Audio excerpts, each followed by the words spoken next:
The new Labour government is embracing industrial strategy. Throughout the election and at the King's speech, Labour's leadership has embraced economist Mariana Mazzucato's idea of mission-led government. The government has 5 missions it wants to accomplish. 2 of them in particular are flashing warning signs for a comprehensive industrial strategy. Number 1, kickstart economic growth, and number 2, make Britain a clean energy superpower. Of course, there's nothing wrong with either of those goals, but the question is, as always, how we achieve them. And top-down, government-led industrial strategy isn't the way forward. Flirtations with industrial strategy aren't just coming from the left, by the way. New Conservative MP Nick Timothy has reiterated his call for an industrial strategy to revive British manufacturing. The centre-right think tank Onward has been calling for it for a long time. As global tensions rise, many countries, including the United States, China and various European nations, are becoming increasingly sceptical about open markets and free trade. But here's the problem. Industrial strategy consistently fails. In the rare instances where it doesn't result in outright disaster, it still leaves countries poorer than they would have been without it. It doesn't take much digging to uncover numerous examples of industrial strategies gone wrong. From France and Germany's ill-fated attempt to create a Google killer search engine, to Brazil's disastrous effort to build a domestic vehicle manufacturing sector. The overwhelming narrative is one of failure.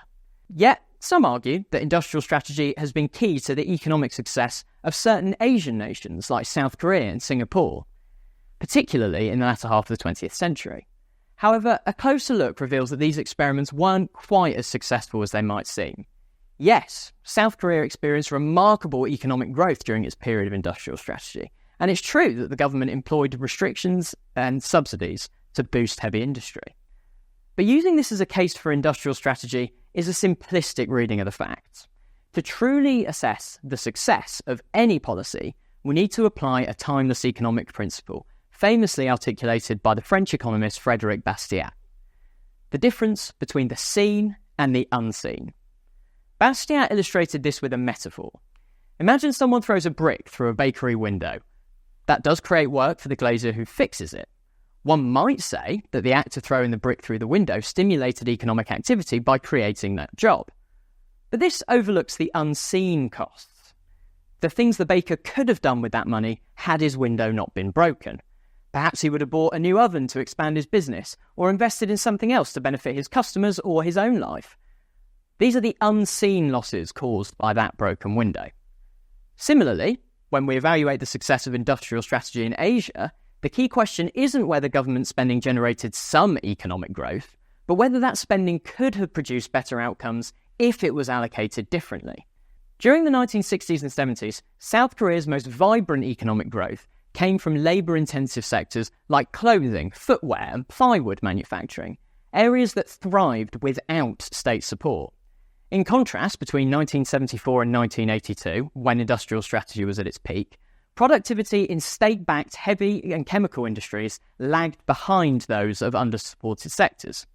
It wasn't until the government began phasing out its support for these industries in 1983 and moved towards privatisation that productivity in those sectors began to significantly improve. A 1991 study into South Korea revealed another issue. Its industrial strategy had concentrated economic power in the hands of a few large conglomerates, much more so than in other successful Asian economies like Taiwan, Singapore and Japan. These conglomerates leveraged their government-backed advantages to keep prices artificially high. Meanwhile, companies in sectors that weren't supported by the state, and therefore faced more competition, were far more competitive in their pricing. The study estimated that South Korea's industrial strategy cost the country welfare gains of between 4.9 and 10% of its GDP, primarily due to higher prices in both producer and consumer goods. These are the unseen costs of industrial strategy. While it may have created some jobs and economic activity in certain industries, these benefits were narrowly concentrated, while the broader population bore the costs. In essence, South Korea's industrial strategy misallocated resources that could have been used more productively elsewhere. Even today, the effects of this misallocation are visible. South Korea remains heavily dependent on exports of manufactured goods like electronics, cars, and freight ships. As global demand for these goods has waned post-COVID-19, South Korea's economy has slowed significantly. We see similar patterns in Germany and China, where industrial policies have led to bad investments, now exposed by slowing economic growth. In Germany, industrial outputs have been stagnating since 2017, a problem worsened by pandemic-era and post-pandemic supply chain disruptions. This becomes an outsized issue when 30% of jobs and output are tied to manufacturing exports thanks to Germany's industrial policy. Germany's example shows that on rare occasions where government backs a winning industry rather than a losing one, it can still come back to bite. We also see the pitfalls of politicised decision-making in Germany. There wasn't an awful lot of joined-up thinking within government when Germany's nuclear industry was killed off, despite being responsible for over 20% of the country's energy production at the turn of the century, energy production that was vital to the state-subsidised manufacturing and chemical sectors. Suffice to say, the consequences of nuclear shutdown and reliance on Russian gas have not been good for a country artificially over-leveraged on manufacturing.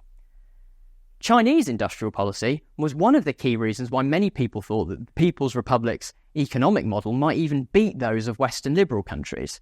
In particular, its sky-high investment in high-speed and freight rail infrastructure. But once the pandemic hit and economic growth slowed, the malinvestments started to reveal themselves. Reason magazine cited the example of a high-speed rail station in Danzhou, a city in China's southern province of Hainan, which cost $5.5 million to build, but was never put into use because passenger demand was so low. Another case is Guizhou, one of the poorest provinces in the country, with a GDP per capita of less than $7,200, which has 11 airports, more than China's 4 biggest cities. Industrial strategy isn't a new idea, but it remains a bad one. Central planners simply do not have the knowledge or incentives to outperform the free market. It's easy to cherry-pick examples where industrial strategy didn't end in complete disaster. But even in these cases, the evidence suggests that countries would have been better off without government interference.